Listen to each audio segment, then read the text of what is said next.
కుంభరాశి వారికి శుక్రగ్రహం యొక్క మార్పు ఏ విధంగా ఉండబోతుంది? కుంభరాశి వారికి ప్రధానంగా వచ్చేటప్పటికల్లా చతుర్థాధిపతి శుక్రుడు తృతీయ స్థానంలో ఉండటం వల్ల సోదరుల మధ్యలో గొడవలు సంభవించడం ఒకటి, కోర్టు సమస్యలు, పిత్రార్జిత విషయంలో కూడా అనేక మార్పులు, అన్నదమ్ముల మధ్యలో కానీ అక్క చెల్లెల మధ్యలో కానీ స్నేహబంధం అనేది చెడిపోయే అవకాశాలు ఎక్కువ ఉంటాయి.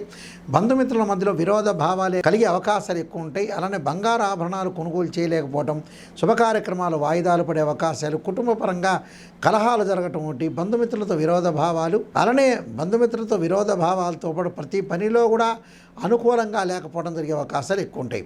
ప్రతి దానిలో కూడా వాయిదాలు పడటం, అంటే ప్రతి పని చేయాలనుకుంటారు వాయిదాలు పడుతుంటాయి. అలానే కోర్టు సమస్యలు అలా నిలబడిపోతాయి. పనులలో వాయిదాలు పడటం ఒకటి, సమస్యకు పరిష్కారం జరగకుండా సందిగ్ధ స్థితిలో ఉండే అవకాశాలు ఎక్కువ ఉంటాయి. కాబట్టి మానసికంగా కూడా కొంత ఆందోళన పడే అవకాశాలు ఉన్నాయి. కాబట్టి తప్పకుండా వీళ్ళు చంద్రుడి యొక్క ఆరాధన చేయాలి. క్షీరపుత్రాయిద్య అమృతతత్వాయిదీమే తన్నో చంద్ర ప్రచోదయాత్ అనే మంత్రాన్ని చక్కగా చదువుకోండి, మీ మంజరి అవకాశాలు ఉంటాయి.